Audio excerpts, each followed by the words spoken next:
Okay, the stream appears to be up and running. It took a while to get going today for some reason.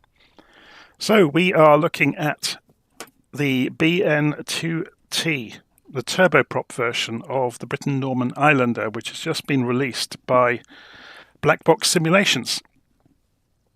We've got it on the ground at Saanen in Switzerland. So we're going to go and have a look around it. I'll just slow the drone camera down so it doesn't go tearing off around the landscape like a dragster, so we can have a look at it properly. So I've always been something of a fan of the Blackbox Simulations aircraft. I know they don't have the photorealistic look of some of the other airplanes that come out. So don't expect it to look photographic inside, but the wonderful thing about the Blackbox airplanes is everything tends to work.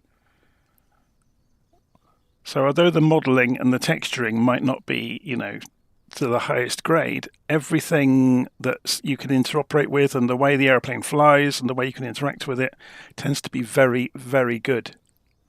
So I've got high hopes, let's put it that way. So I've loaded one of the newer models in. You get several variations of the aircraft and many liveries with the pack. So I've loaded this one in, and I've gone into, there's an app, you get an add-on for the simulator. It appears up here when you've got the airplane. I'll pop it open in a minute, which lets you add or remove things like the covers and the ties on the props and things like that. So we'll go and have a look at that on our way around. Okay, so we're going to have a look inside.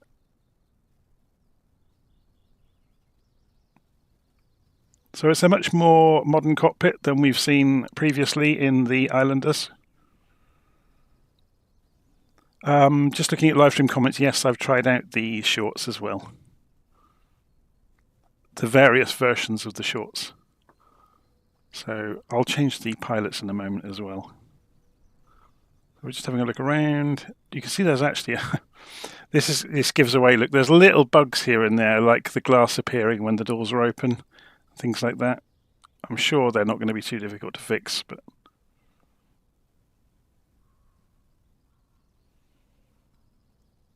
you have to remember it is a 1.0 release, I guess.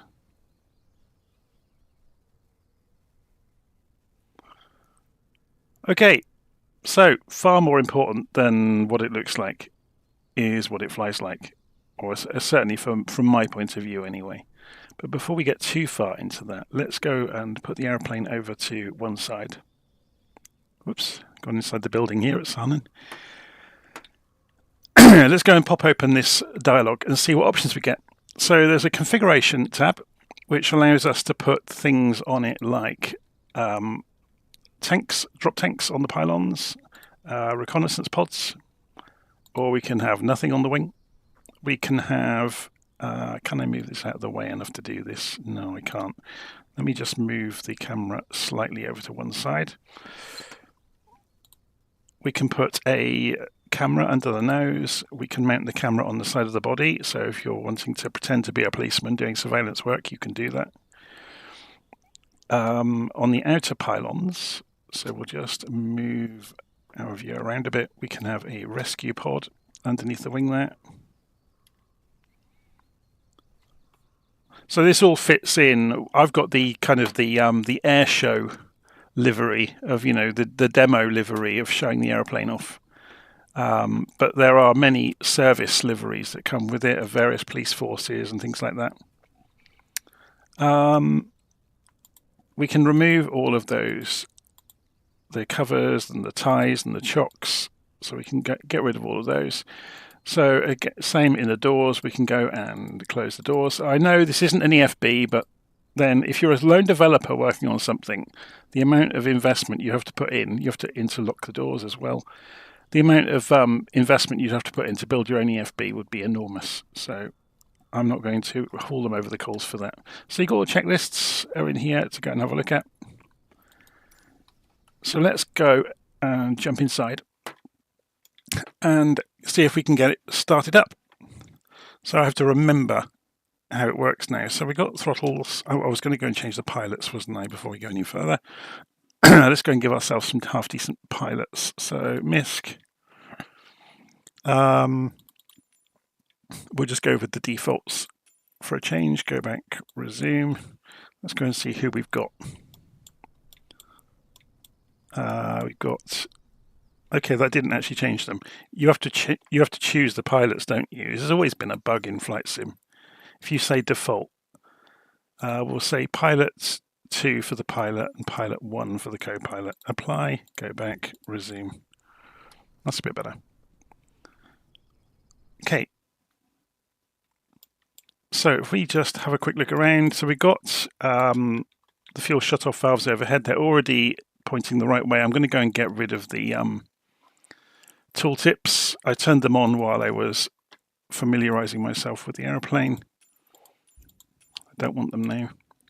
So you've got the fuel tank capacities up overhead. If we go and have a look, you've got, left and outer fuel tanks. So it's almost full up at the moment. That's all fine. It's got kind of weights for passengers, but we're not going to be doing that. So we'll just put 170 in for the pilot, 170 for the co-pilot. You can see the airplane slowly sagging around as we do that. Okay.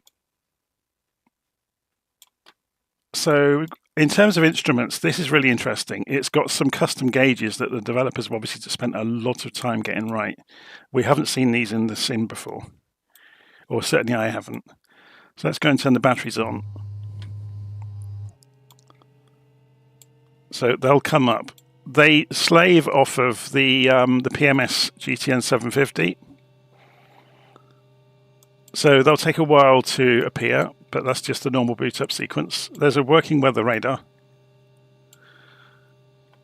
So getting the engines started, we're going to go and we'll put the nav light on while we're sat here. We'll go and put the strobe lights on. We'll leave the fuel where it is for the moment. I'm still familiarizing myself with this myself, so you have to bear with me a little bit. The inverters are already on, which is kind of interesting. Beacon light goes on before the engine. So then overhead we go and put the main fuel pumps on. And then ignition for the right engine. And if we go and watch the dials, if I've got this right. No, I haven't. I've forgotten something somewhere.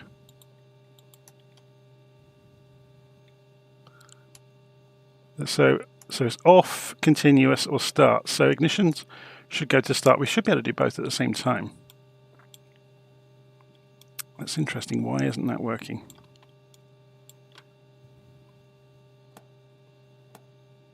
I'm just going to cycle these to see if it's going to make any difference. So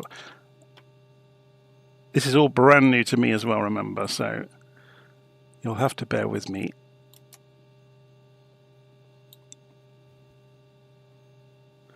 I wonder, I shouldn't have done it all at once. Oh, sorry, I need external power. I completely forgot that. You need external power to start the airplane. You can't do it without it. There we go. So the RPM will come up.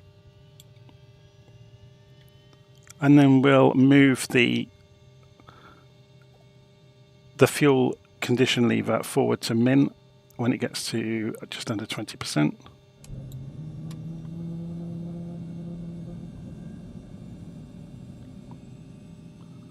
So if we go and have a look outside.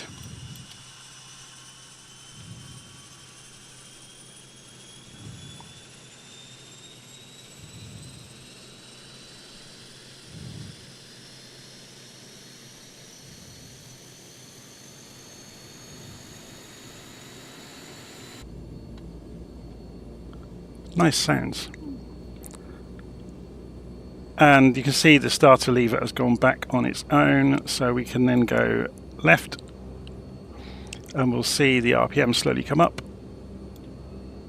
as the gas turbine fires up. So I'm guessing it must be an electric starter, although it says gas producer, doesn't it?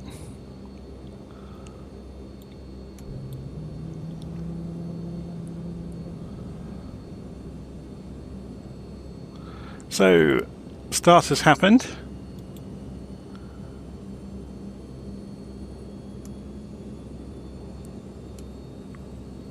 So now we've started the engine, we can put the ignition back to off. I guess you have it on continuous during takeoff, but I don't know if we need to do that. So we've got some interesting things to look at. This is cool. So these are based on real-world digital instruments that are kind of, you know, very modern. We can switch this between this. Yeah, here we go. Look, so 3-in-1. We've got an ADI. We've got 3-in-1, 4-in-1, and in this one we've got an eHSI, so an enhanced HSI. So it's got the map and the HSI overlaid, or the map, or the HSI. So obviously once I've got a route in, then you'll get the HSI bars and the CDI will appear on it. So let's go and put ourselves a basic route in. So I was planning on going from Saanen up to St. Gallen, but it would be nice to go through the hills, wouldn't it, along the way? Should we go via somewhere Ambry along the way, maybe? So if we add that to our route, so we'll just go LSGK to LSPM. So let's go and program that in quickly.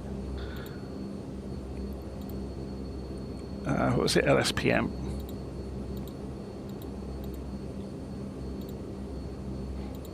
And then we'll go over to St. Gallen to finish up. So LSZR. So we'll pick our way through the hills.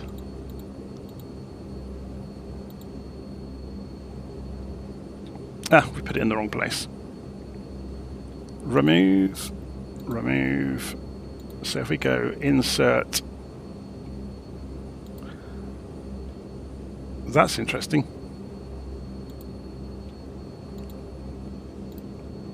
Is that a bug in the PMS? It is, isn't it? Insert before LSPM. I've never noticed that before.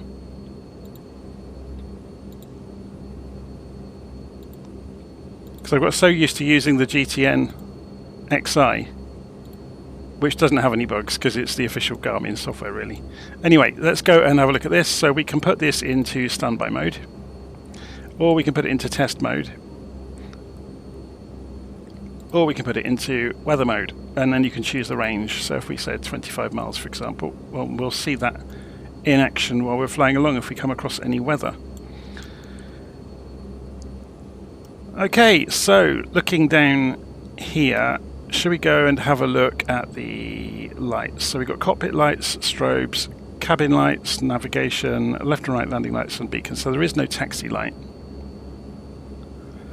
Something that is quite cool, obviously we're facing the buildings here. So I'm going to go on to take the parking brake off, go onto the tow brakes. I'll just go and set the head tracking on so we can look around. So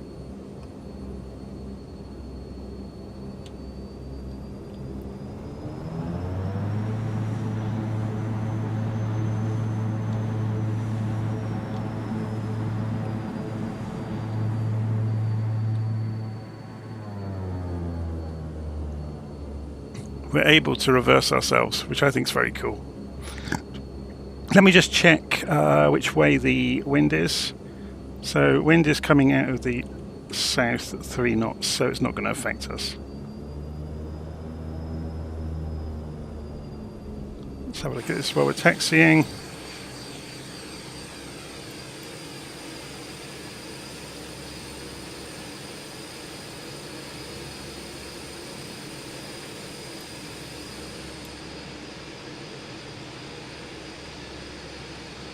So if you've never seen an Islander before, they're very small. They're a lot smaller than they look. If we look around behind us, well, you can see this one doesn't actually have seating in this model, but you're shoulder to shoulder, and the only way in or out is through the door next to your seat. So there's alternate doors in line with where the seats would be.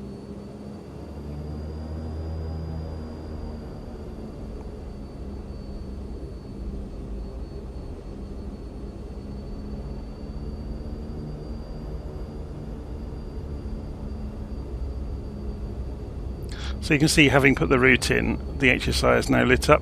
We are in GPS mode, so we don't get to control the course, but if we weren't, then we get to control the course with the knob. It's intelligent about what you are manipulating.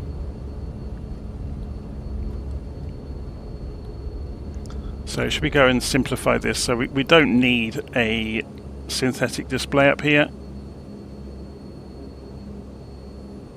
Or actually, do we get much option over it? I don't think we do. It's just the nature of the display.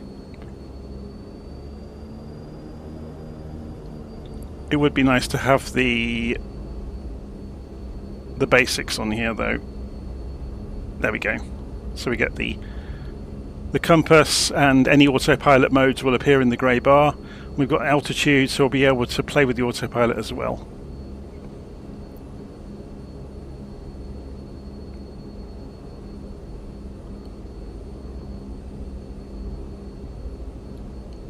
Okay.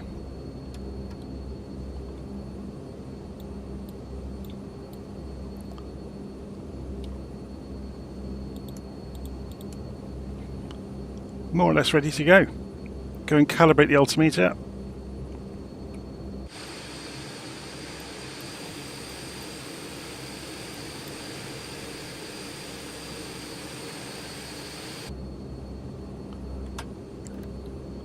I'm going to go for first stage of flaps. You can't quite see, oh you can, just between the engine and the body there.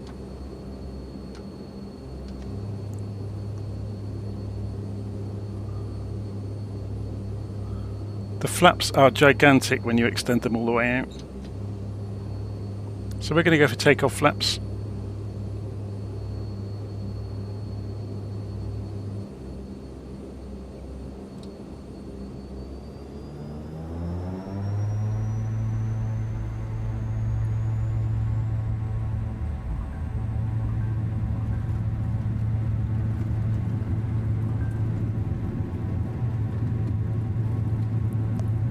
I'm going to rotate at about, or begin rotating at about 85 and see what happens. Yeah, we're already flying, look.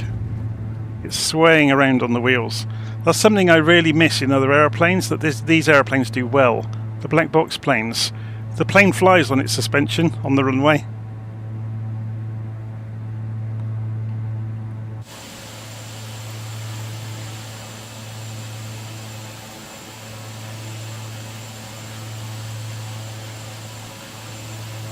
And it has a real sense of lift on the flaps as well.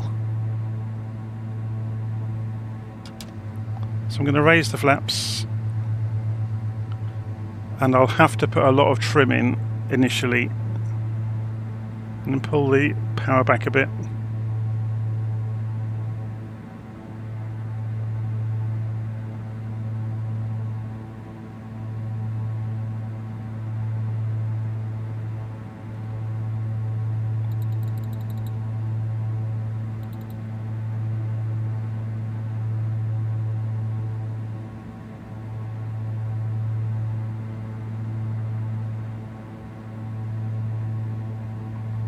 So we'll do a little circuit of Saanen to begin with. Do a touch and go maybe.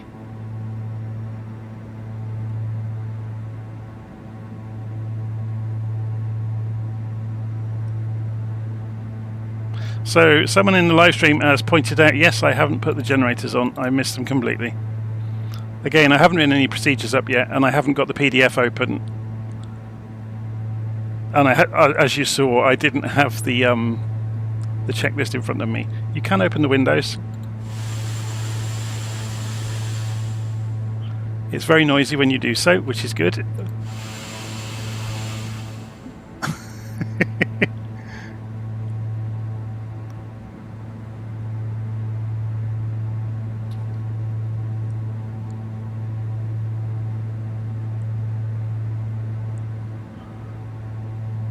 All of the breakers work. It's worth pointing out. Obviously the radios work. I've got a message. It reminds you if there are messages here as well. It pops up a little button on there.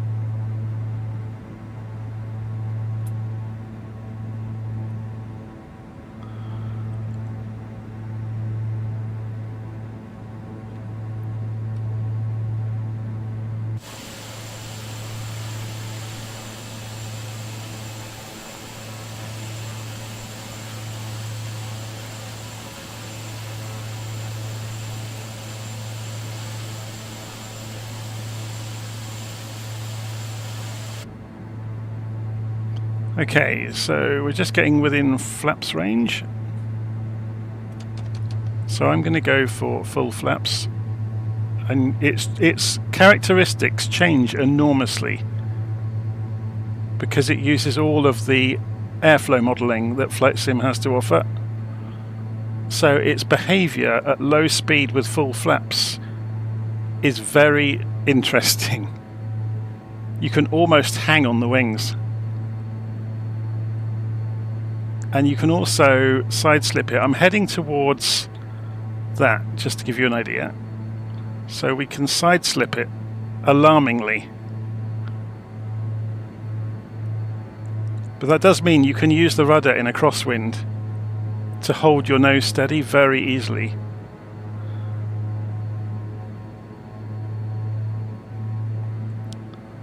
So let's come down. It says in the book you can hold about 3,000 feet a minute descent rate if you so choose to.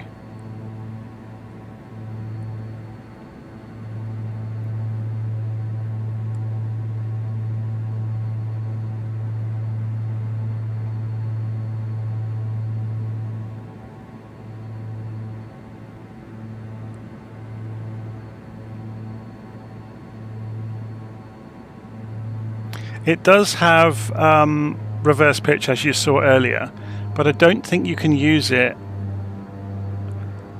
unless you are on the ground, unless there's weight on wheels.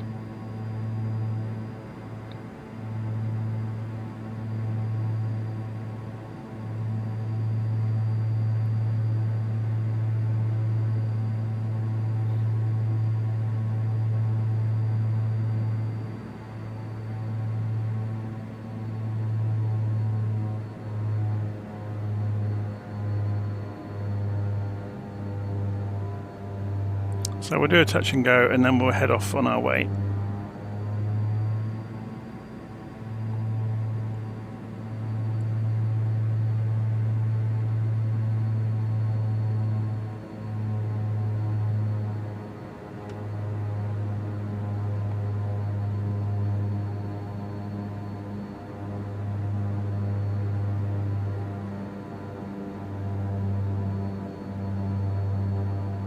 So this is the Orbex version of Saanen, if you're wondering. I went and bought it earlier.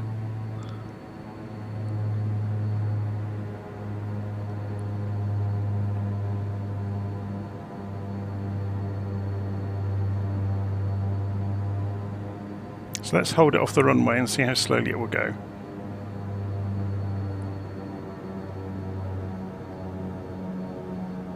Hold it, hold it.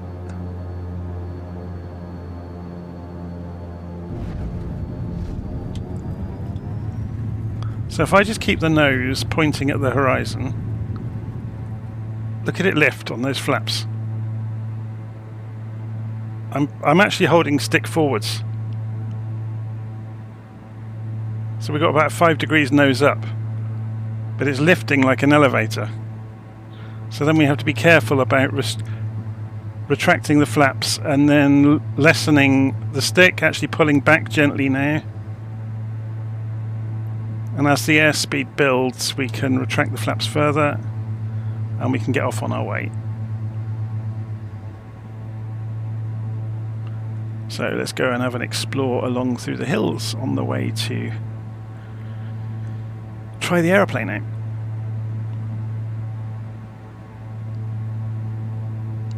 This is fascinating. I've never seen anything like this before in the sim.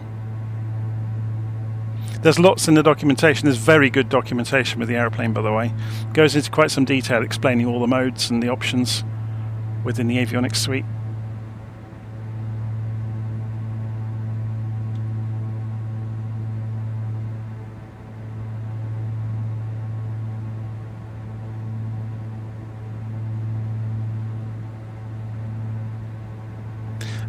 I think my biggest takeaway from the black box aeroplanes, ever since they first started, is they might not be photographic quality inside, but everything works as you would expect it to, and they fly wonderfully. It feels like you're flying an aeroplane. It's not like it's not like a simulated invented thing on rails. It kind of fools you a little bit into thinking this is actually, it's in the air and we're being influenced by the air.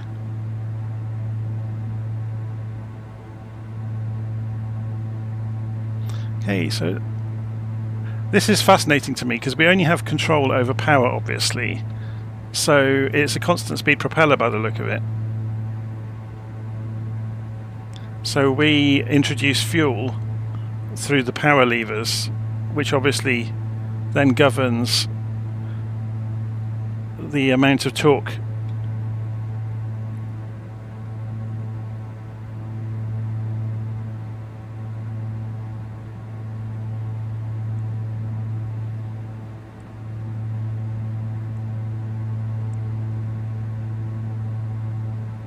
So how many liveries do you get? Lots. If I get this on autopilot for a moment, I've just switched on the autopilot.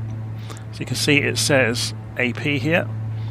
So we get the master modes are over here for it. So we can say altitude hold. We could say at the moment we're flying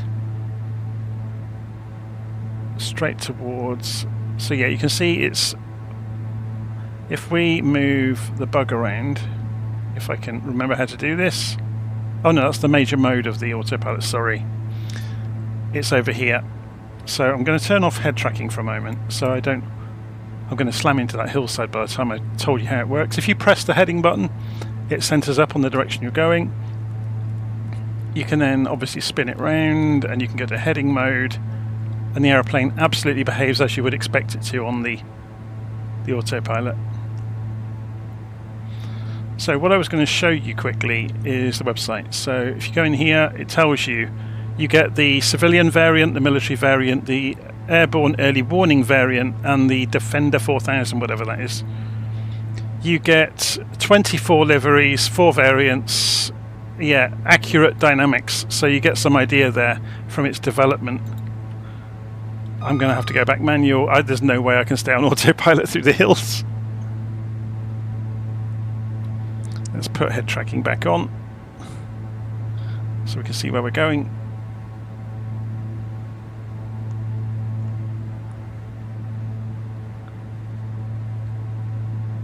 I've not tried it at night yet with all the lamps on.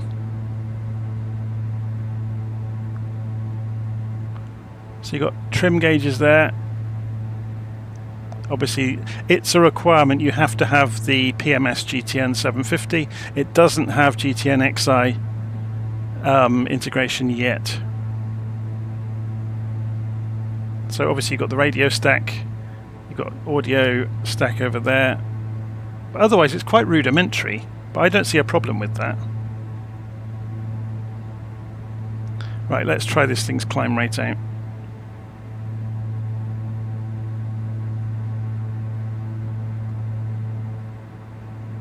Are we going to make it over the top of this hill? Probably. Yeah, did it quite easily, look.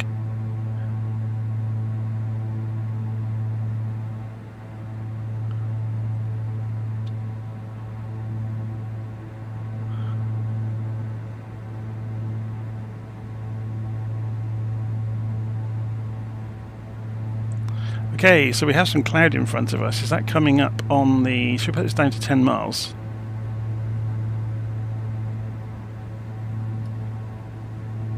I wonder if it will come up on the radar. I guess it's only going to show rain though, isn't it? Not cloud. Is there a non-glass cockpit? No, this is the variant. Most of them follow this. There is a different model of the aeroplane that has a very different layout that's much more like the old Islander, but this is the more modern one. You can tell because it has the longer nose, looking at it from outside.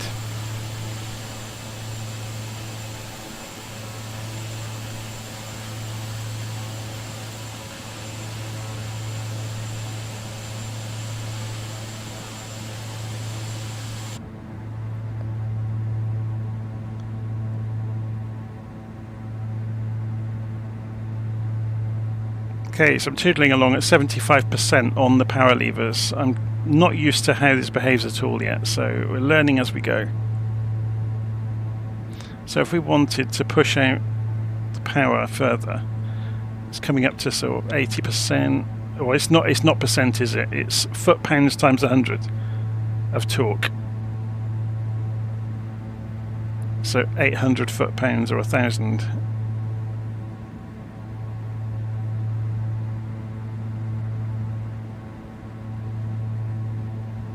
So I'm just trimming those down as we go, just to keep it behaving itself. It's very smooth to fly. Very smooth. There's hardly any adverse yaw either. So you can see that when you roll it, the nose is not diving around.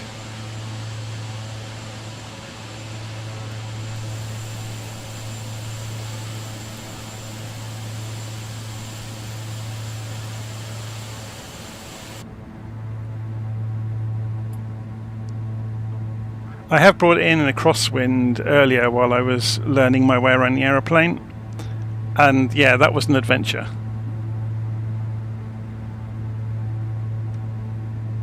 So we need to be turning right, really. We'll go down this next valley. We're doing a very wiggly route across the map towards St. Gallen eventually.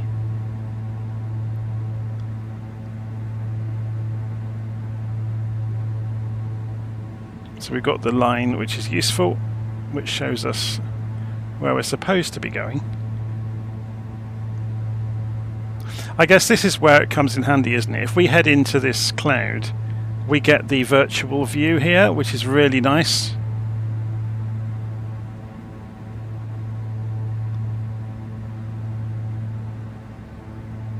So we know above the picture, you know, above the nose of the aeroplane, you know how high the hill is. So we would need like a 5-degree climb, and to maintain that, to be going over the top of this hill in zero vis conditions. So let's try it. Now, do we have any anti-icing, ice protection?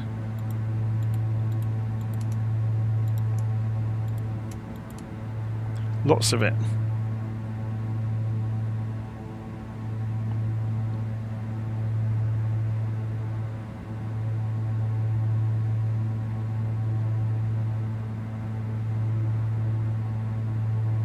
So we're using the virtual view here just to maintain about a 5-degree climb.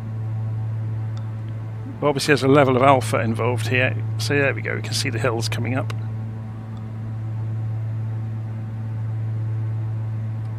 Should give it a bit more power.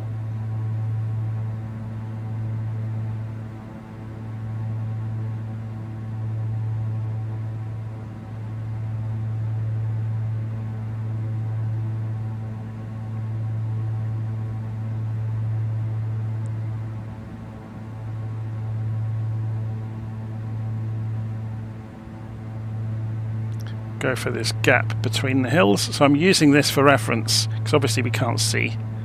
And there we go. Works perfectly, doesn't it? Get out of jail card. But ideally we want to be going left. So if we can clear these peaks. Oh, that's really lovely. We have a gap in the cloud at just the right moment.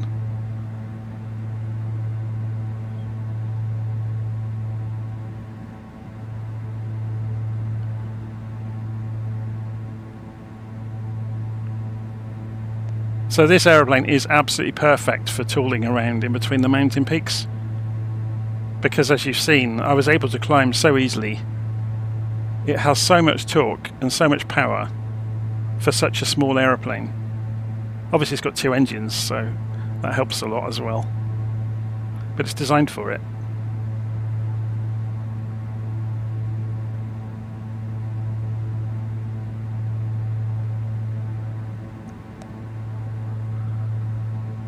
So, have we got the weather radar lighting up yet? No, we haven't.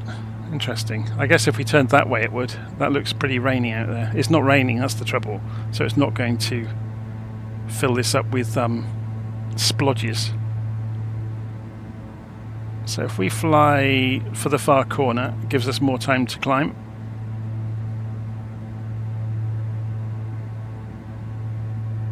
And it's more on our route here.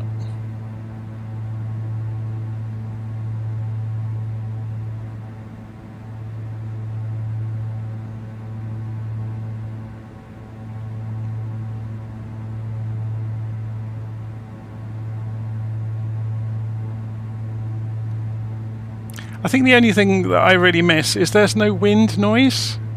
I think that would improve it enormously if it had some wind noise.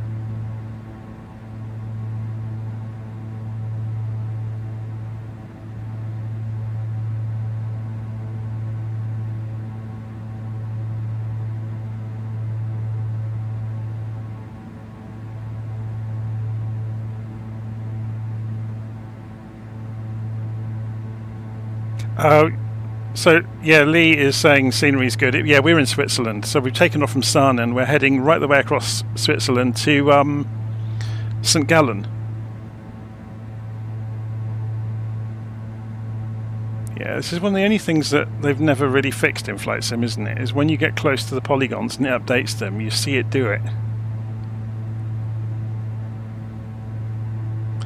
Obviously that's going to change with the new one because the close-up scenery has been transformed into extreme high-res meshes.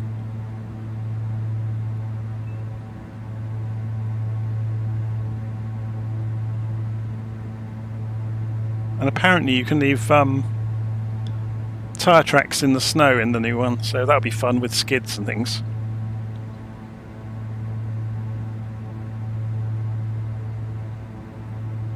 Should we have a look at where we are on the wider map? So we're heading into, of course, yes, we're going to Ambry, aren't we? I forgot that. That's why we're not keeping along the edge of the mountains. We're heading deep into the mountains to go to Ambry. So we'll do a touch and go, or Ambry, or full stop even. See how we do. So once the engines are up and running, I'm not sure that you actually need the fuel pumps still on, because they will pump, the fuel PSI will stay high. Obviously if I pull the engines back you'll see it dip, but everything behaves as you would expect it to.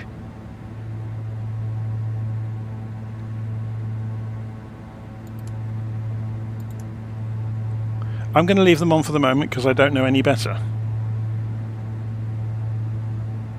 Someone in the comments is saying we're going to see a Yeti in a minute.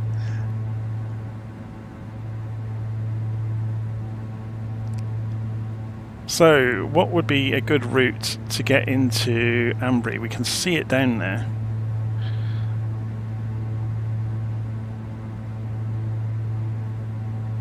We just straight line it, I guess, and then circle down towards the airfield. So we've got it on live weather. Obviously it's not live time because it's probably 11 o'clock at night in Switzerland. I can show you it. If I go real time, yeah, that's going to be dangerous. And you won't get to see much, which would be a shame. We could, should we go early morning or early evening? Let's go early morning.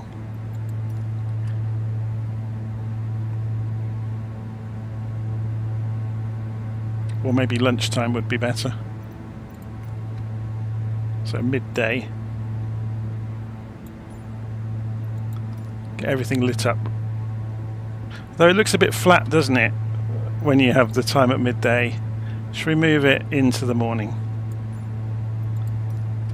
So we've got some relief there in the peaks.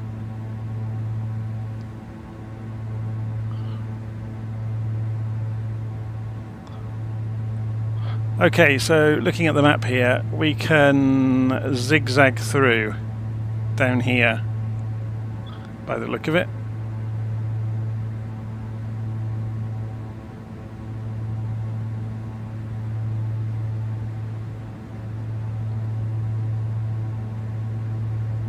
Just looking at the airspeed, we're in the yellow band, so bit dangerous. Coming down very quickly.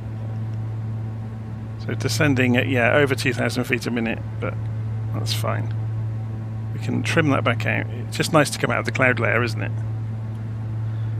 So, we're going along here. Should we have a look at this on the map? So if we go up here, we still have to climb over. Oh no, there's a route through, look. So is that the one? Is this the route we're seeing here? And the main route is over there. So this route goes through, cuts through. So let's just double check that. So we're heading straight for it, yes. And then we can cut through and follow the valley all the way into Ambry.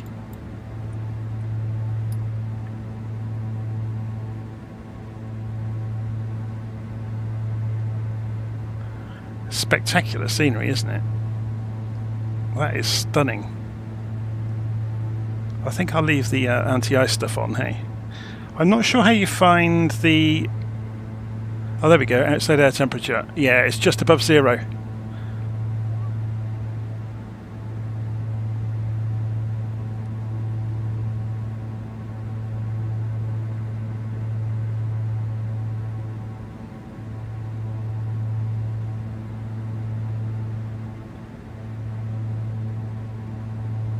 Okay, so we take the next left.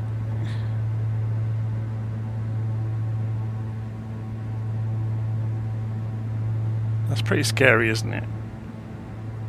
Some solid lumps of mountains.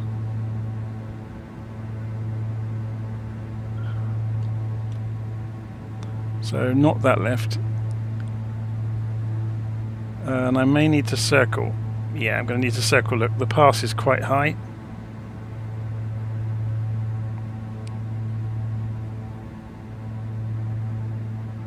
And in between... This is where this aeroplane comes into its own now, because it is so capable with turning and climbing. So at full power, look, I was able to pretty much put it where I wanted.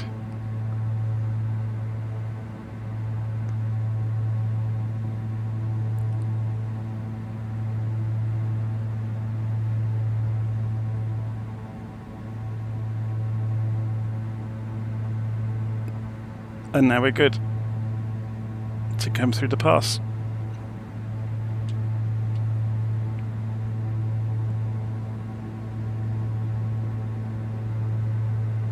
Right, keep an eye on the attitude indicator. We are heavily nose down and gaining airspeed.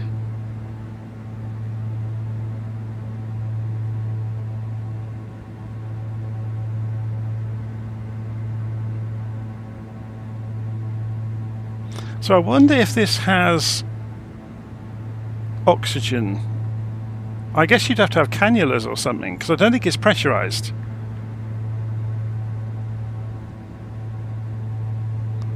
Obviously we'd be okay for 10,000 feet, but if you went up much higher than that, you'd start to hit problems, wouldn't you? And here comes the rain. And oh yes, the radar's lit up like a Christmas tree. Oh my word. Just a solid wall of water in the air. So let's trim this back out.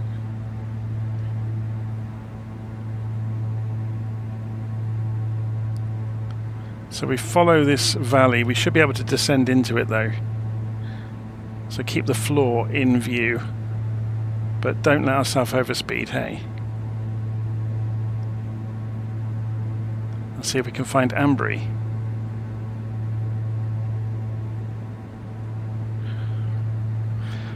Let's zoom in a little bit. Now we're closer.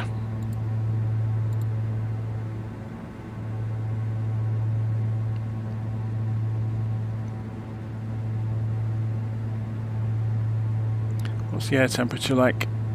It's actually getting warmer outside.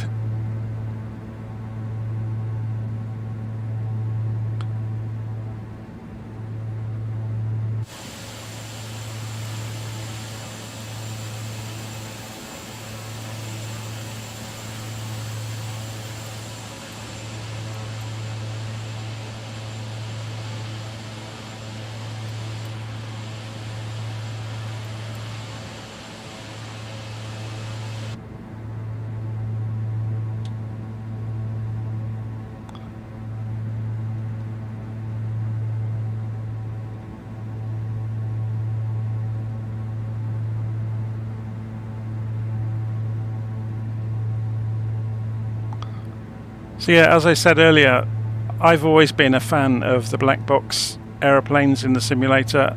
I think the first one I owned was the military trainer. I'm trying to remember what it's called. Oh, it's gone completely out of my head. Well, if you look at their website, you'll find it quite easily. We've got a few moments. I'll trust that I've trimmed the aeroplane out well enough. If we go to their home, oh, this is the home page. Here we go. So if we come back down, there's the shorts. Oh, they're not listing it. Interesting. The Bulldog. That's it. Thank you, Livestream chat.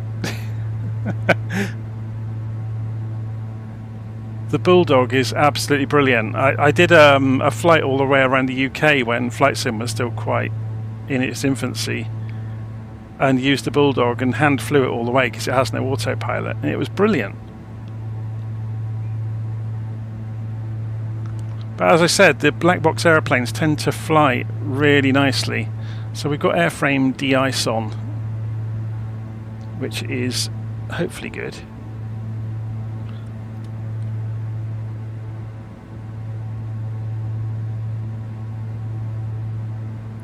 So keep an eye out for Ambry.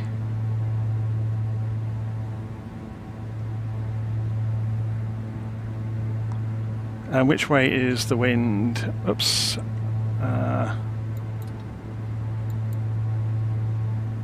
5 knots crosswind. But again, it could be swirling around in the valley. The LittleNavMap only tells you the wind where you are live. You have to go and look it up for the airfield. There's the runway. Just see it coming out of the mist. So if we've got a crosswind, we can choose what we want to do, really. So I'm going to get some speed off and then double back and come in for full stop. So we'll fly out along the valley a little way. Yeah, the valley curves around to the right slightly anyway. So there's our runway. It's not the longest runway in the world, but it'll be good enough for us. Let's just keep an eye on this tree line, hey? Yeah, see, there's like a natural bowl down here that we can use to turn. Just trying to get some speed off. Let's hope oh crikey, we're losing visibility as we speak. Time for the synthetic vision to earn its keep.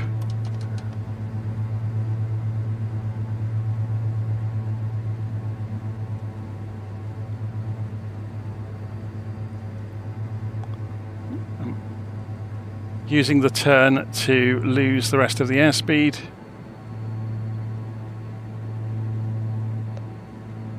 Oh, that rain is horrendous, isn't it? So we'll be trying out the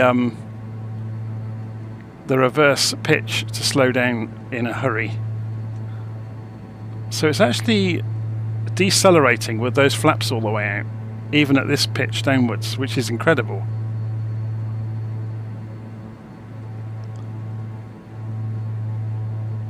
The wind effects on the windscreen are great.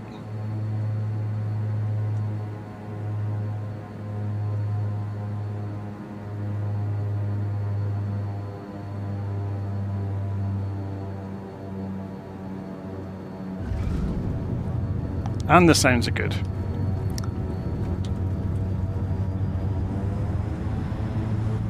So go on reverse pitch.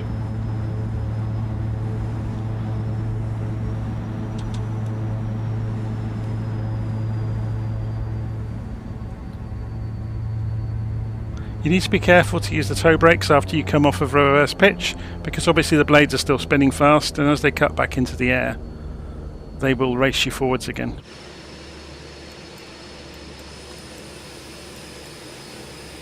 Very cool. So these are the conditions this aeroplane's kind of built for, I guess.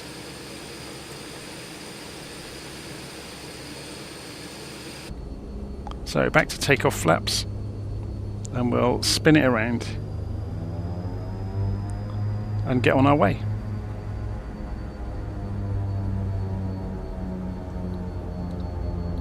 Panel lights. I haven't even thought to look. Before we get going, let's go and put the panel lights on. They're down here.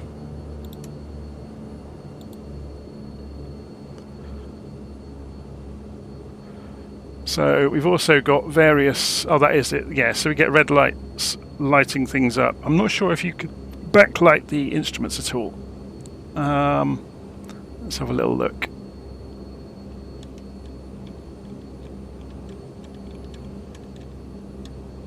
Yes, you can.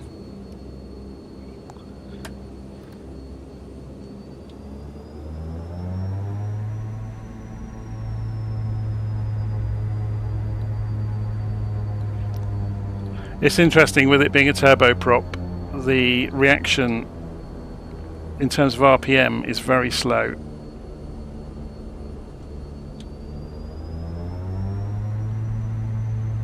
So you can see the torque going through the roof until it settles down. So, full speed ahead.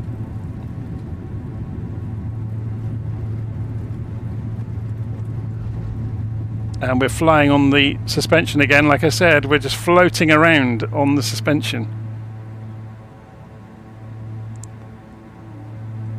So we'll just let the aircraft build some speed up, then pull the flaps.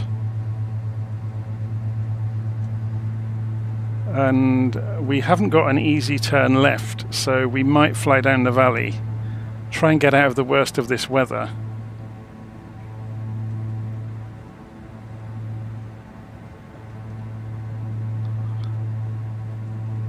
Thankfully we have GPS mapping, otherwise we would be in huge trouble.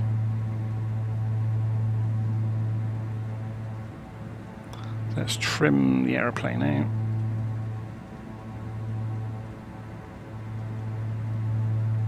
So we've got almost 10 degrees pitch up, look, and it's hanging on at 100 knots.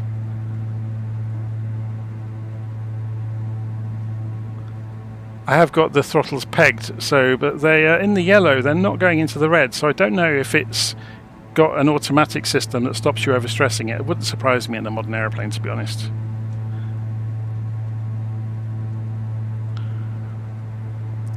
So, looking on our wonderful virtual screen, what can we see of hills that we can't see with the naked eye? If we were to turn and just skim the edge of this hill, I'm just looking to get back to the route to St. Gallen. So yeah, here comes that hillside. Let's trim the nose down, it's starting to climb. We've actually got a velocity vector on here as well. It's very cool, isn't it?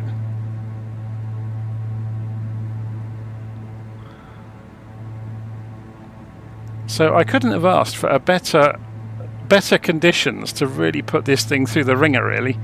It's good, isn't it?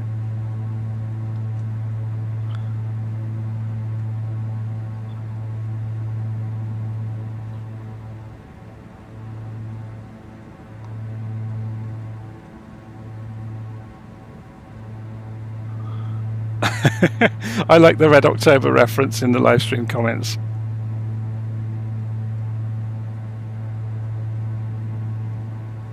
So apparently best climb, just reading the live stream comments, someone's been reading the book, your best climb is 90 knots at 100%, so you just adjust pitch to balance at 90 knots, I guess.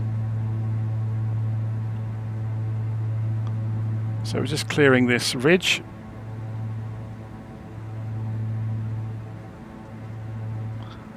And then that falls away beneath us. So let's go and trim this out. Have a look at our vertical speed there. Hopefully the weather won't be this bad all the way to St. Gallen, so you'll get to see something.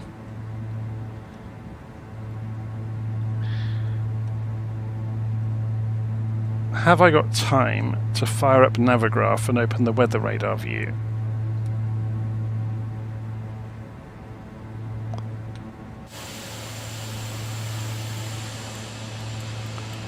Because this is not fun.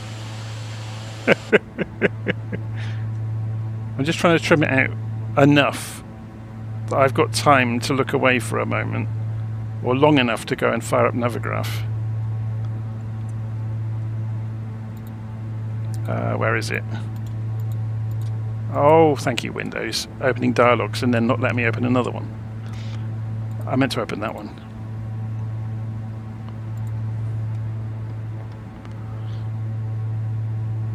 Unload. Just show me where I am. Hide this.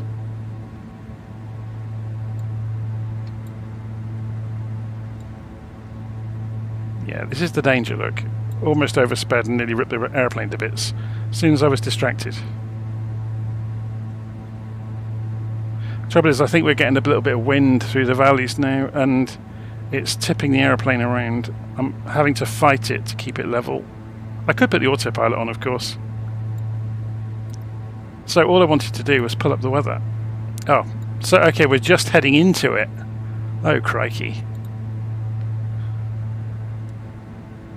So for the benefit of people watching this, I'm going to turn the weather off now.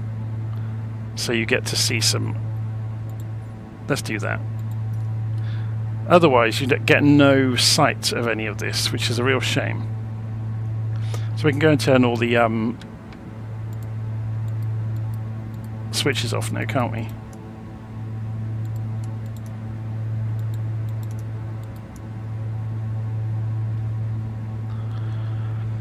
Oh.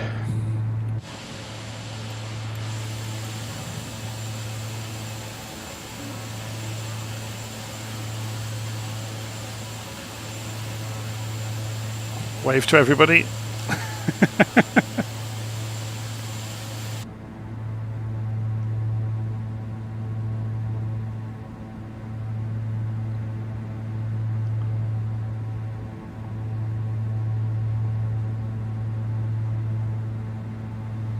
So yeah, it's interesting, isn't it? I was just trying to see which way I can see to see the doors.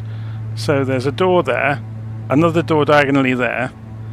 So people, and there's another one at the back, I think, or no, I think it might be only those two. They're obviously interlocked, so they can't be open at the moment. But so we need to get through this mountain range. I forgot to say, how is the sound? Okay, yeah, I've turned it down enough that you can hear me over the engines.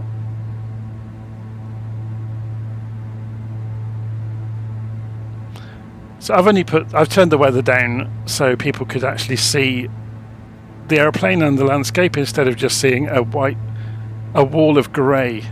We'll put it on realistic weather when we're on approach, because I didn't realise until I looked on here. We're just heading into a wall of it, which is no fun at all to watch. So what we could do though is go flight plan, copy it to the clipboard,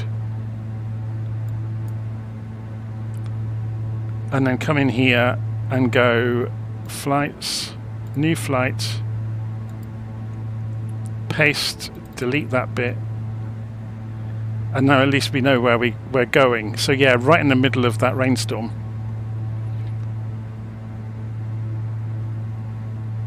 So we'll have a nice sunny rest of the flight.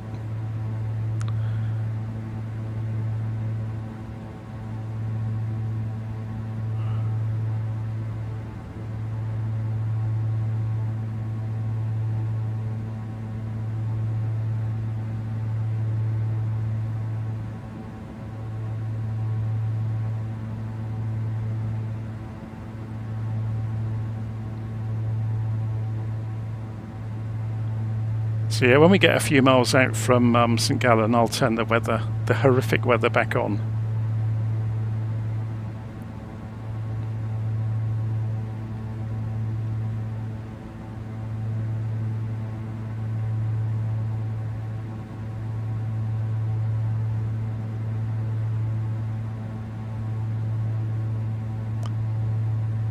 Works really nicely, doesn't it?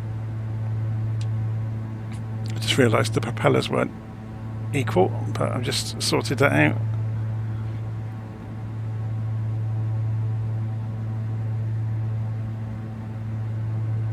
So how are we doing in terms of fuel burn? So it uses the outer tanks first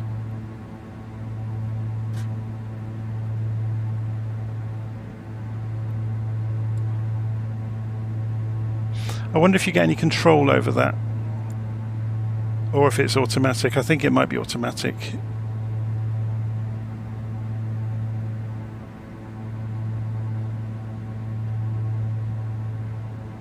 Let's look where I'm going. Pop over the top of this ridge in a moment.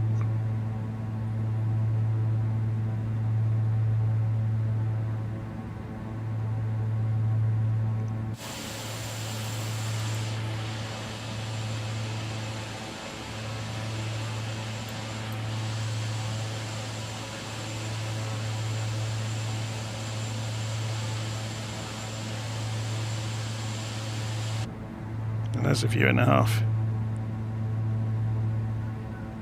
Ever so slightly frightening, but it's impressive, isn't it?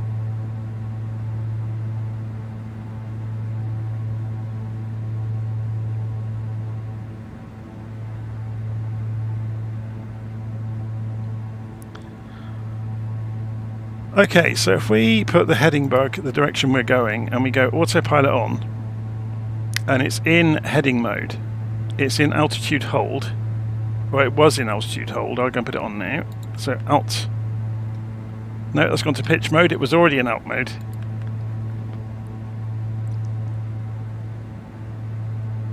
So we should be able to steer it using the heading bug.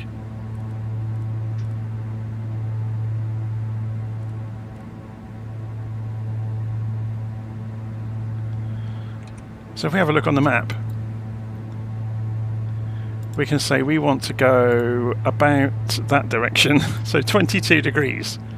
So if we look on here and we set the heading bug, I'm just going to turn off the head tracking for a moment.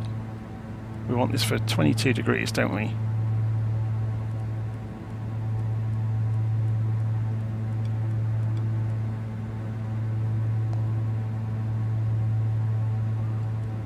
So there we go, set heading for 22. And that will take us down the valley. So if we want to go to a specific altitude, you've got the target altitude over here, so you can use the altitude selector. So say we wanted to drop down to 8,000 feet, for example. We can do that. And then we can go vertical speed. It does understand VNav as well, but you'd obviously have to program it into the PMS GTN 750. So you can choose your descent rate and you can watch the vertical speed, but it also shows it somewhere around, yeah, there we go. So it shows what it's aiming to target, and that's the actual what you're achieving. So you've got the HSI, and that's obviously going to show the GPS course and your deviation from it. We're about to, well actually no, we're travelling parallel to it. I'm not sure if we can change the zoom level on this, but you can simplify it so you don't have to have the map on it, so you can declutter it essentially.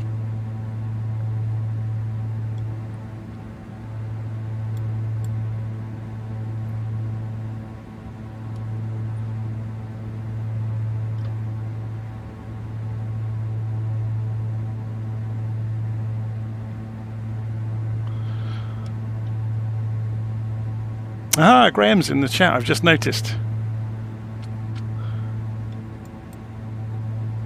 Yeah, thank you very much for giving us a copy of this to play with, Graham. Oh, hello. I appear to have opened something up that I didn't realise this could do.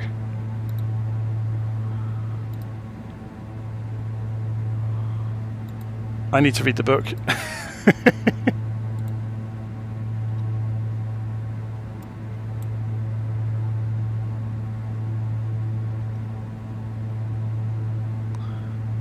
I don't know, look, we remove all the cloud and I fly straight into one.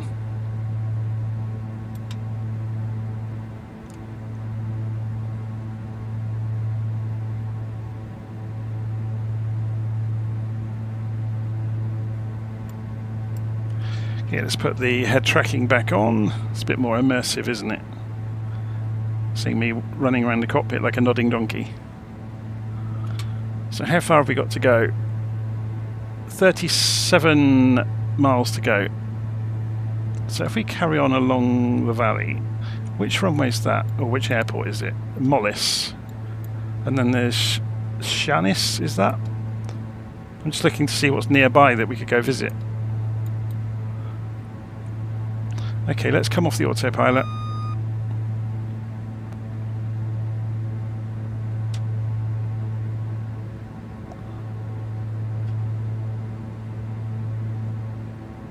Pull the power back.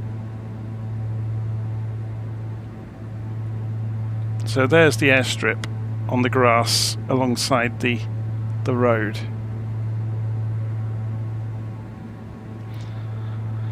So which way is the wind? 4 knots from the west, but what's it doing on the ground down here at Mollis? Variable 2 knots. There's hardly any because it's so hidden away. So should we do the same trick? We'll fly around and come in and do a touch and go, loop back and carry on our merry way. So I'm just bleeding off some speed so we can get the flaps down and then we can really descend.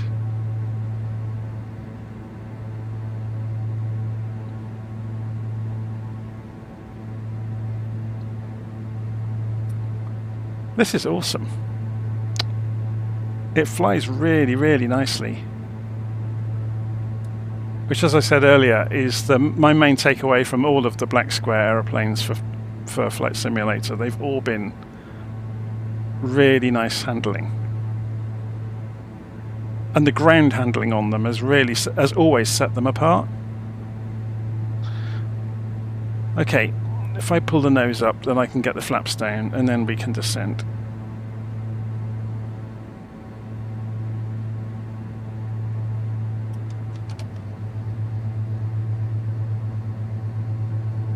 So you can see the speed just falling off.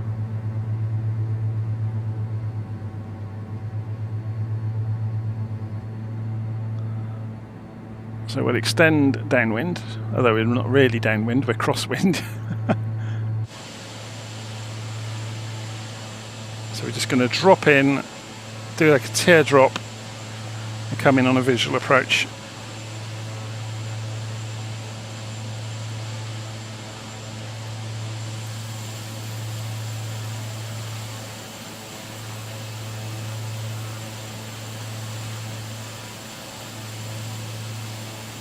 So let's see how close this is to the book numbers then. So this is it's not accelerating or decelerating, we're on full flaps and it's coming down about 1,500 feet a minute, but we're obviously at 4,000 feet, so if we were a bit lower altitude in the thick air, it could probably come down even steeper.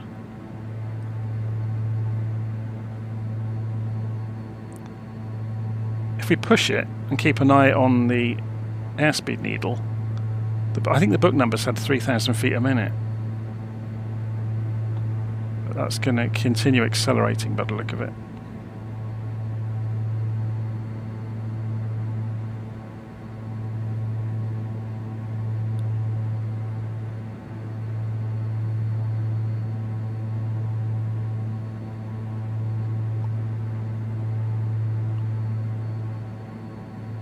Okay.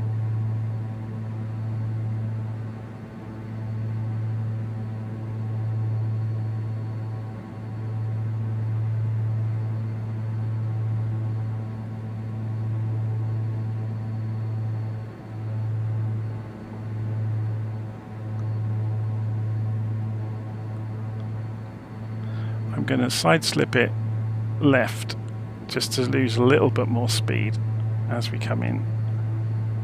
Remember, we're only touching and going, we're not doing a full stop.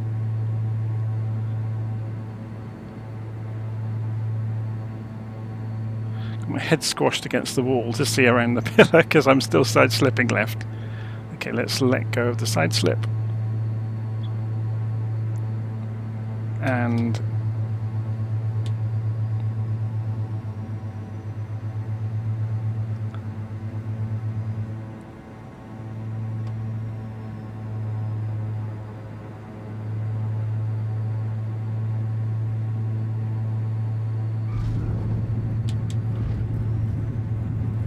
so I'll maintain attitude and look at it slipping sideways.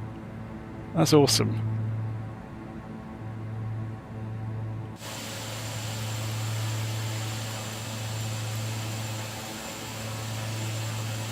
how much you can side slip.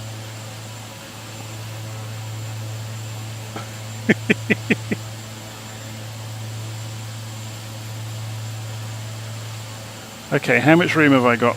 There's not much room to that wall, is there?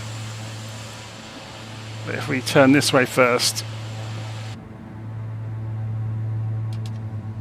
get some airspeed back, flaps up.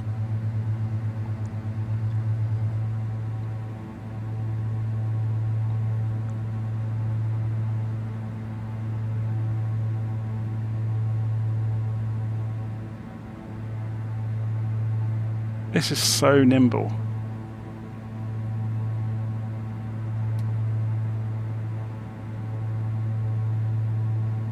And we're back on our way to St. Gallen. I love the cables dangling around. They're fantastic. I wonder how much development effort went into that of kind of establishing physics, or if there's any tricks involved. If they're taking the forces maybe from the flight model to animate the wire.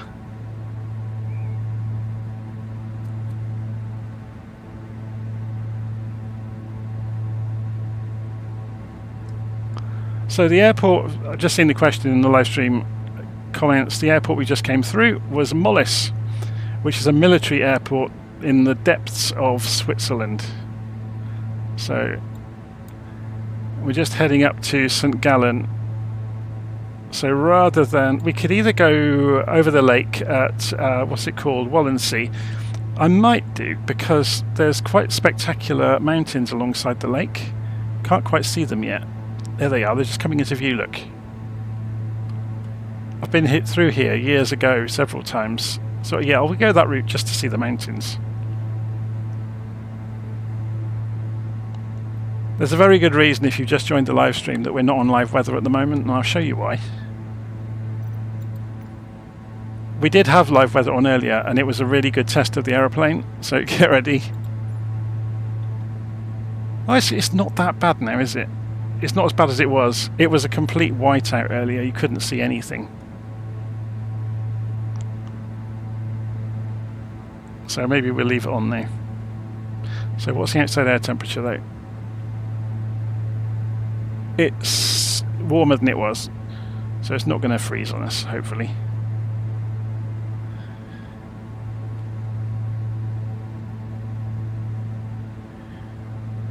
Very cool. Okay.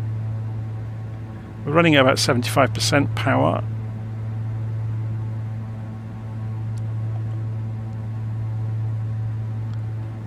Let's just open it up a little bit more. Although saying that, look, it's going into the yellow on the airspeed. It's nowhere near the limit, but I'd rather stay in the green.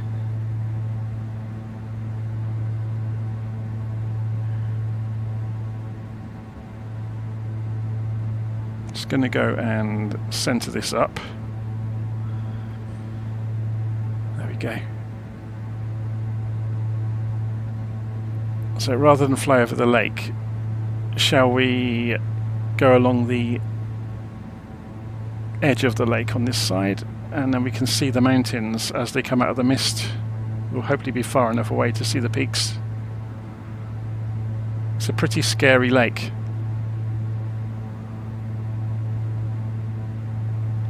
Yeah, the trouble is the weather is so shockingly bad. Look, it's coming in waves of rain coming through. We're about to get pelted again, I think. You can almost see a wall of it coming down the lake. So I'm going to go and turn the weather back, because otherwise you just don't get to see anything, which is a real shame.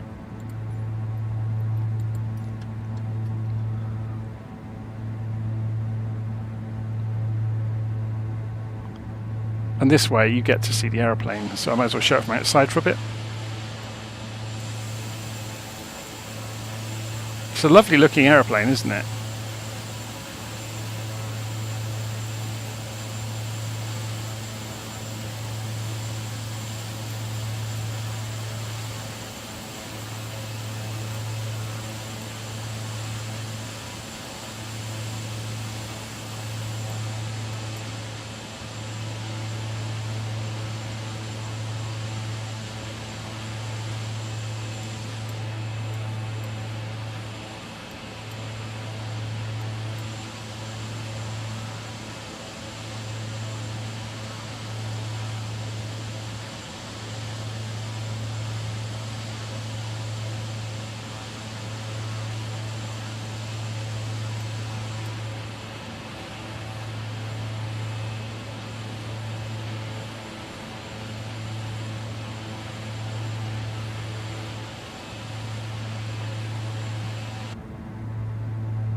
So is that a baronet in front of us or a duke? I installed all the aeroplanes earlier, which I swore I wasn't going to do, but I got fed up with the model matching being so poor. That said, I haven't told it to use the bespoke models yet, so it's probably still going to use the stock aeroplanes. So we need to get across these hills. I'm going to open the power up. Should we go for that ridge? Going the wrong way. And this is quite a long, although no, it just goes around the headland, doesn't it? Or around the edge of the mountain. So around this corner down here and we'll be good. So how close is he going to get to those trees?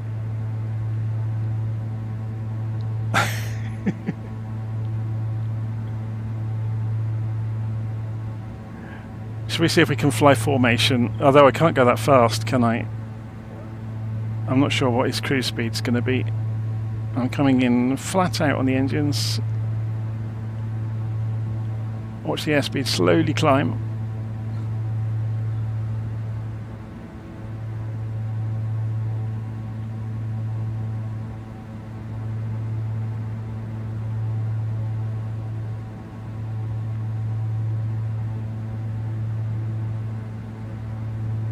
Gives us something to do along the way, doesn't it? Just going to go and straighten my view up.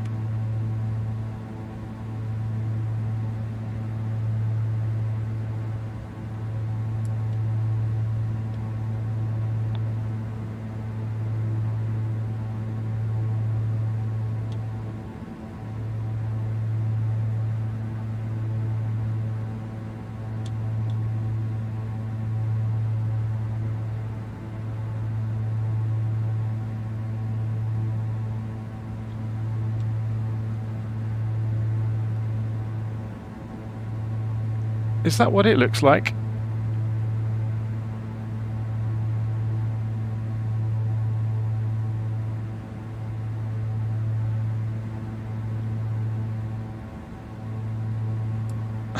Wing waggle.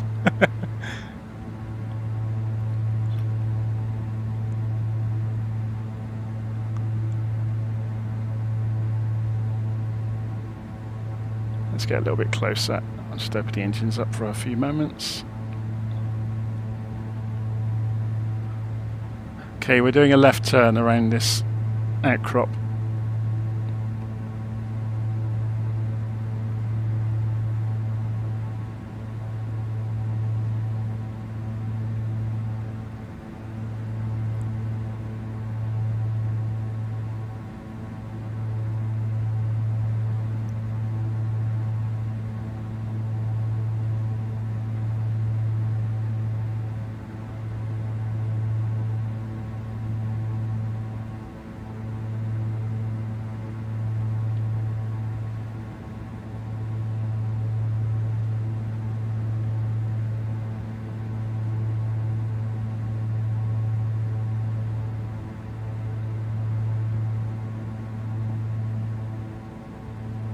He's braver than me. That was good fun. Should see them come out the other side, hopefully. Yep, still in one piece. Not cartwheeling.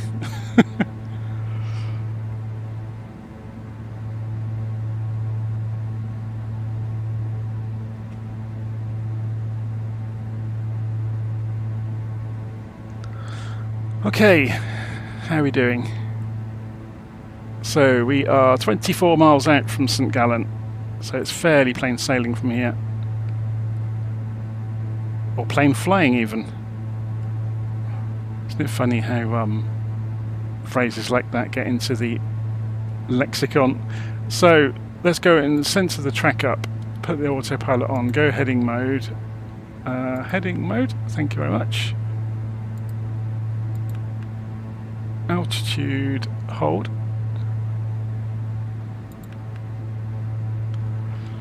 At 2690 feet, so it's just descending a little bit. So it grabs it at the moment you click it. We're running at 75% power.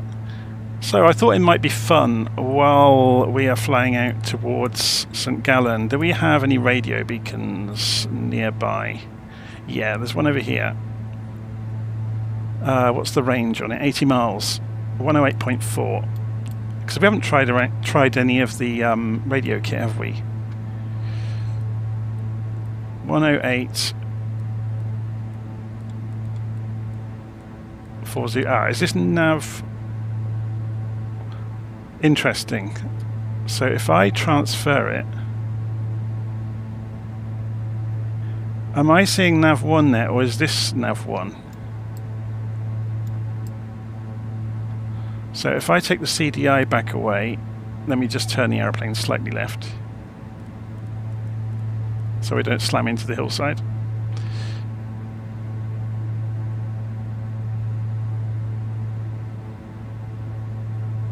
So we got, what have we actually got here? So we got nav 1, ADF, ATC, okay. So that's going to be nav 2, isn't it? So we want, what was it, 108.4.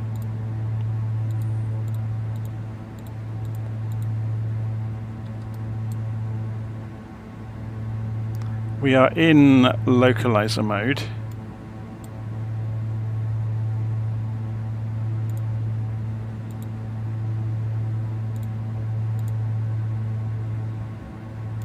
So this is interesting. Does that mean then I have got, obviously I've got no line of sight of the radio beacon probably because of this hillside. So I'm not picking up anything.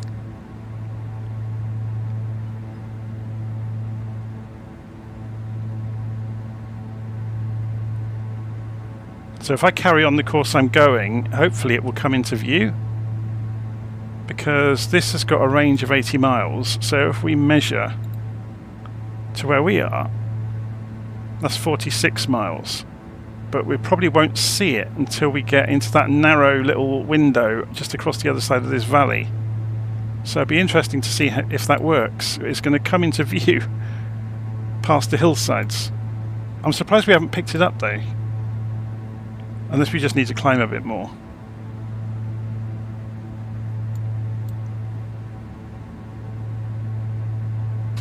So over here,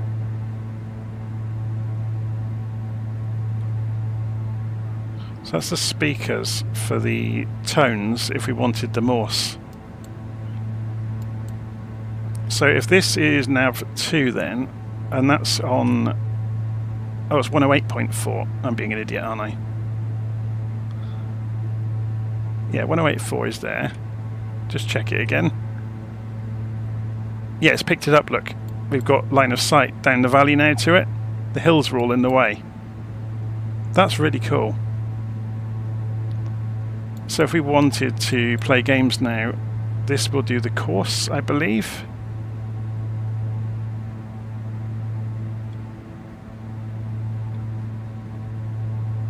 No, I tell a lie. It's over here, isn't it? Heading and track, or is it the smaller knob? Or we have to select it to get the focus. No, it must be the smaller knob. Yeah. So the outer knob is the mode, and that gives us the bearing to the VOR. So if we then turn the aeroplane towards it, it will obviously work. He says, famous last words.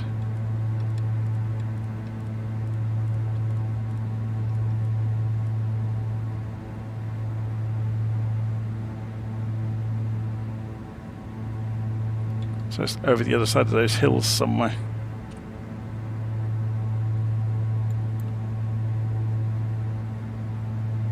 Interesting.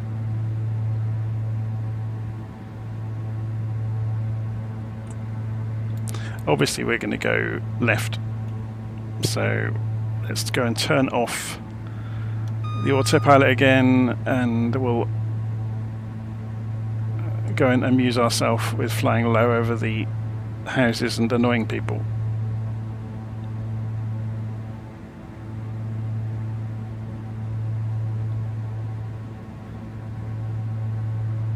Yeah, so I had VOR2 on the wrong frequency, didn't I?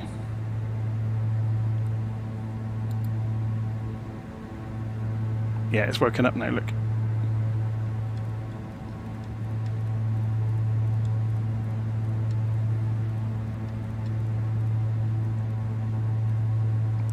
There you go. So it's 50 degrees to the VOR.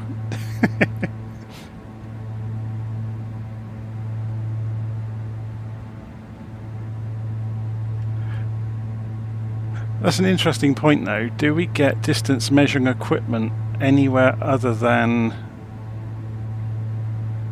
I never put the transponder on, did I? Do we get distance measuring equipment? I don't think we do. Unless I'm being blind.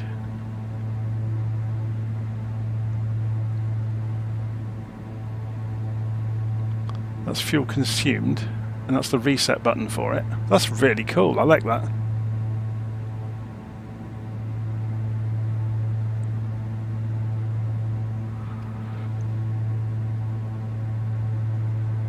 Okay, so we're just round the corner from St. Gallen now.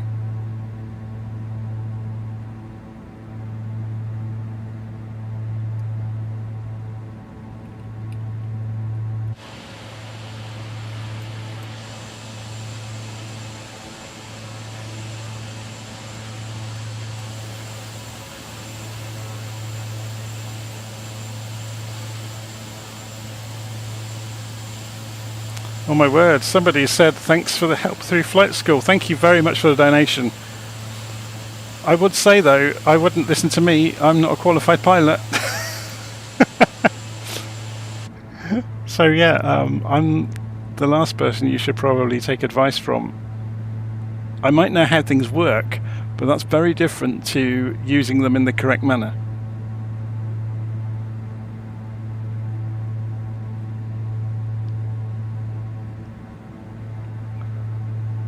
Okay, so at St. Gallen, we have... there's going to be a 4-knot tailwind, although we're not on live weather, are we? Should we go back to live weather now? Let's see what it's like out here. Yeah, fun. Okay, that's okay. We'll use the ILS. We'll prove ILS. So 108.75, 97 degrees on the course. So 108.75. Transfer it. We can use the GPS to get into the correct kind of place. So we'll zoom in, so we can see there's St. Gallen,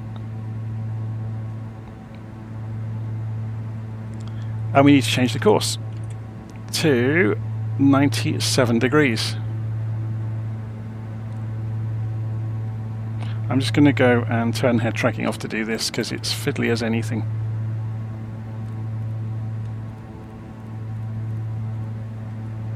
So there's the runway relative to us. Which way was the wind though? Oh my word, that's a 14-knot tailwind. Can we do back courses? Has it got a BC button? No. We're running out of options. Unless I reprogram the wind.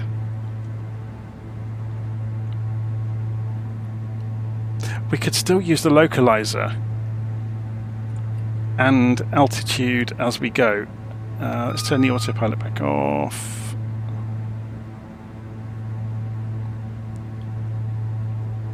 So do we have the distance? We have distance here, 2 miles out. We are too high though. I don't know what the airfield elevation is yet though. So, okay, let's circle and go back round. I'm just looking at, wondering what we can do. If we turn around, so we want to go the opposite, so we can follow this and go the opposite direction. So go the track we would have been from the other side of the runway. We don't need back course to do this, but we do need to know the runway elevation. So then we can figure out at the distance we are away how high we should be. So elevation 1,300 feet. And if we were to measure out from here, how far can we sensibly go? 8 miles. That's about where the normal ILS feather would be. About there. So that's 8 miles. Let's just draw some lines. So that's going to be 4 miles.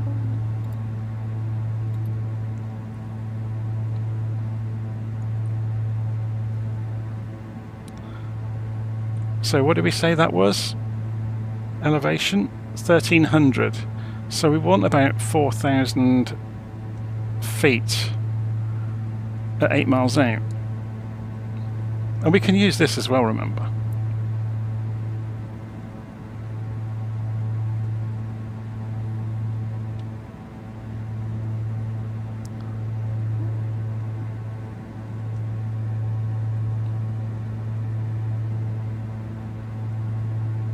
So we're 6 miles out at the moment.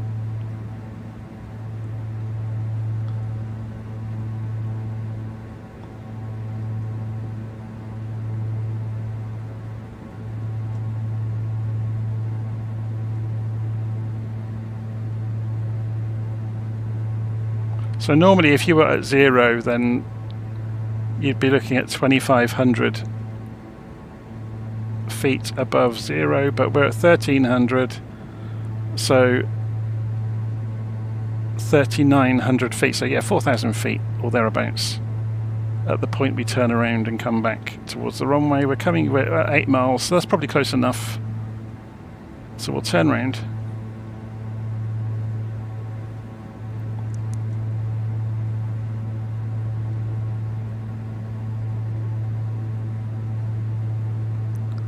And then it's on us just to manage about 700 feet a minute all the way in.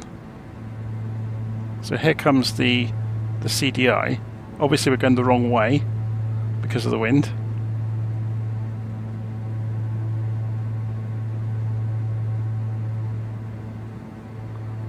So we've got vertical speed here. So as long as we can trim the aeroplane out to manage about the right sort of descent rate, and then we can just use the localizer.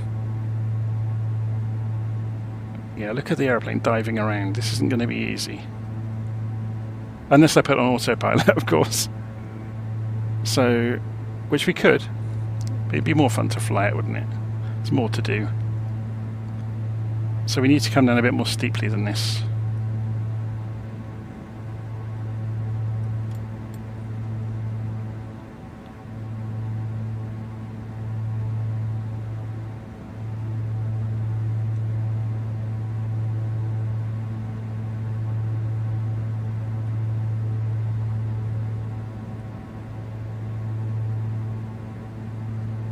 So 6 miles to run.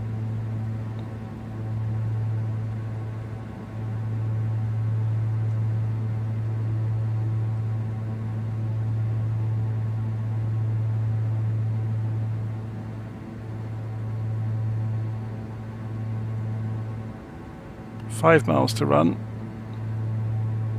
We're off to the left. Oh, there's the runway. I was just looking at the HSI thinking, well, I was busy looking at vertical speed, not looking at this, and the weather's broken, so we can see the runway anyway. But we would have been roughly on track. Descending at about this rate on the centre line, we would have hit the runway. We're on 2 reds and 2 whites on the Pappies.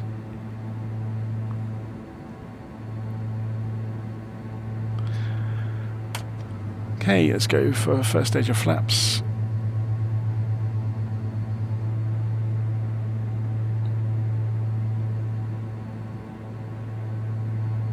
A little bit low. So we're 3.5 miles out. So you'd want to be 1,200 feet above ground level. Did we get a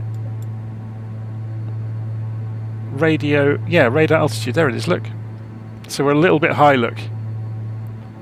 Which is what I just said, basically. Although this is saying we're low.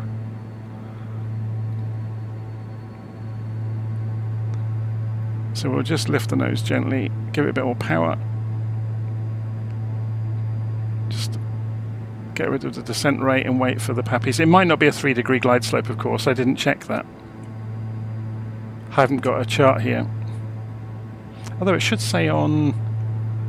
Oh, it's the other side, isn't it? It's a 4-degree on the other side, but so maybe it's 4 degrees this side as well. So it's a little bit more steep than I'm used to. So my book numbers don't quite work.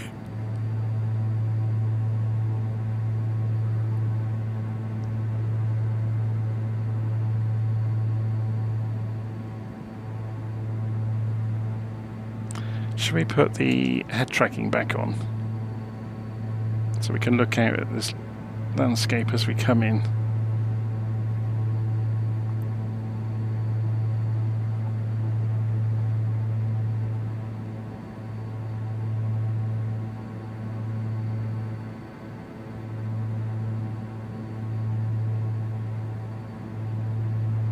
So this is the Orbex version of St. Gallen.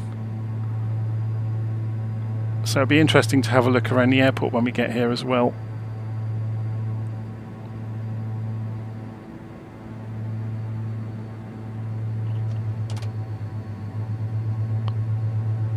Whoa, look at that, the flaps have kicked the aeroplane up above the glide slope.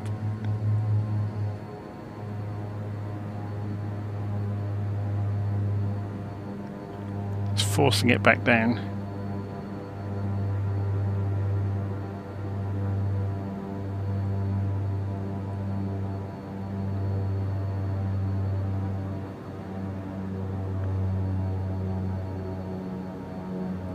Let's hold it off the runway this time and see how long it will last.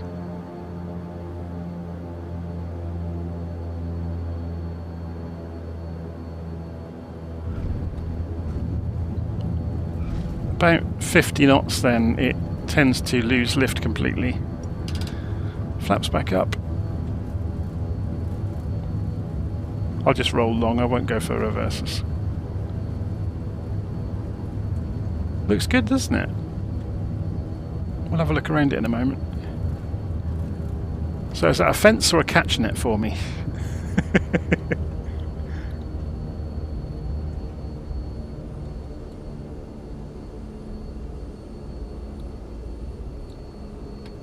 Okay, let's just go and turn the... Oh, I'll do the lights in a moment. I don't want to go careening off across the grass. Oh, hello. Who's got the catalogue man picture on the side of the airfield?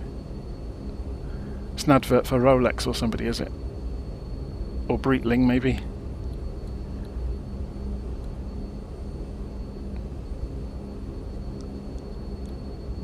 Should we go and taxi up and annoy them?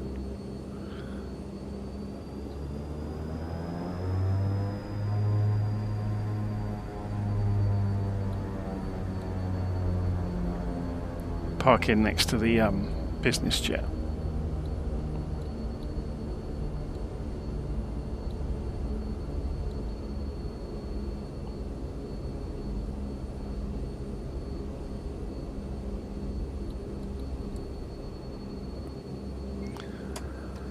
Parking brake on.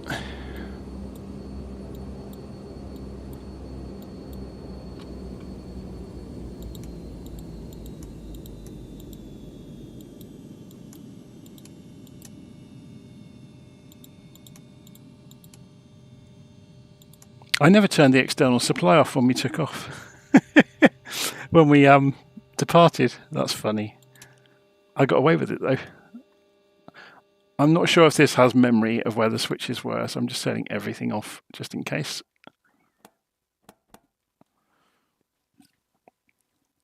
Okay, let's go and have a look. If I go to drone camera, why does the drone camera always roll? So there's our aeroplane. It looks ever so good, doesn't it? It's so different than anything else in the simulator. Okay, I said we'd go and have a little look around. So the simulator, oh sorry, the scenery obviously comes with some nearby buildings that integrate it into the scenery, and fences and helipads. This looks good, doesn't it? Okay, so it's a thrust deflector to protect the road over here. You know, so you don't get something opening its engines up and blowing a 2CV into the field.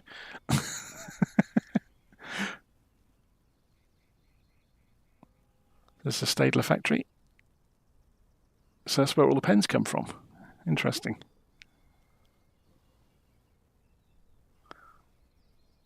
And the control tower. Can we go inside it, or have they stopped us from doing that? No, they haven't stopped us. What are they running? Oh, they're running Windows 11. Oh, we can't see it. Okay, yeah, they have got some of those altitude restrictions on the camera where you can't go into certain buildings, but you can get to there. Wonder whose screenshot that was. Oh, it's David Beckham. There we go. It's Breitling. So can we go into the upper part of the control tower? No, we can't. It doesn't let us. Oh, that's a shame.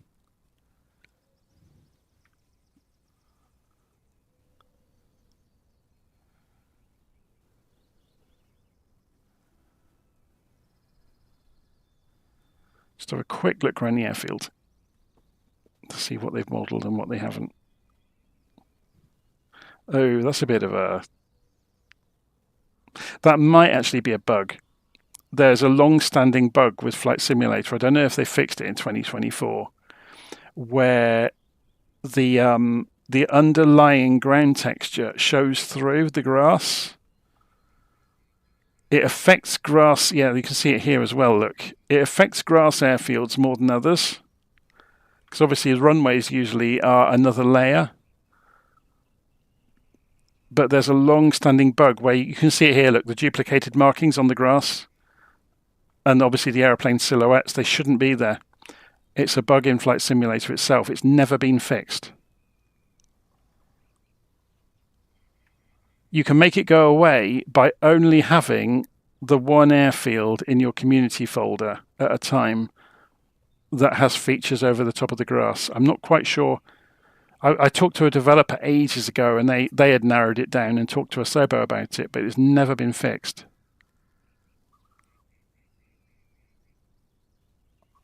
They put a lot of stuff into this, haven't they? A lot of extra buildings are on the outside. Oh my word, what is this?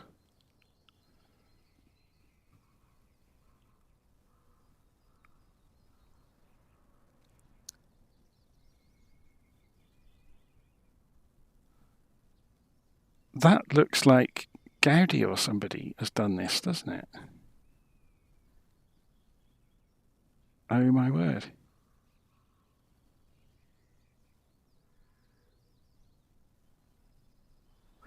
So yeah, the duplicate markings, no, it's a bug in the sim.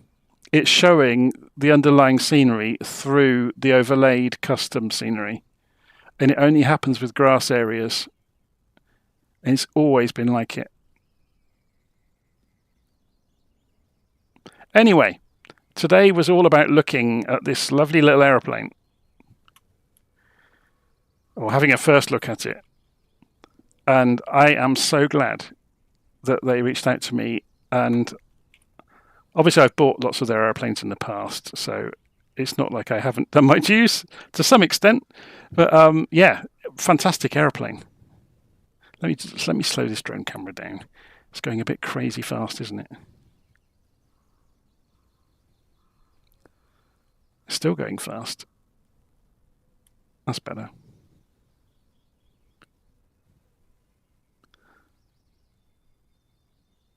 So this is the turboprop version of the BN2 Islander. And it's available from Blackbox Simulations on the internet. I don't know if it's going to appear in the marketplace. You'll have to ask them. I'm not sure, thinking about it, if we go inside the aeroplane quickly, it has this panel that's implemented as a web interface. There are a couple of little bugs in this. I'm sure they'll get fixed relatively quickly. So, saying that, this is, yeah, you can see it doesn't scale brilliantly. And if you scroll it, some of the elements don't go with the scrolling. I found that out completely by accident earlier. So obviously it's tailored for high resolution screens. And there's a part of it that's actually broken. There's a URL missing. I don't know if they are aware of that. Hopefully they will be now. But yeah, I'm not sure if this kind of interface is allowed in the marketplace or not, but I don't know. I've never built an aeroplane, and I don't really want to get involved in building aeroplanes because I already do enough programming at work. So I think the thing that I said at the start is the biggest takeaway from this. It works. Okay, it's not as photographically perfect as a Coronado or something like that, but it works. And all the switches and the dials and things, it behaves as you would imagine it should. And it flies wonderfully. So that makes a huge difference in my book, that it kind of, it works. Because we've seen so many airplanes like the A330 I looked at yesterday, where I was trying to not be too damning about it and trying to be fair. But yeah, the A330 looked beautiful. But who knows what was behind the control panels? Bits of sellotape and elastic bands by the sounds of it. But yeah. Anyway, I'm going to leave it there. Hopefully you've enjoyed that. So that was the Islander from Blackbox Simulations. So if you go and visit, I've still got their website open, look. If you go and visit blackboxsimulation.com, you can buy it directly from the developer. So Microsoft don't make their cut.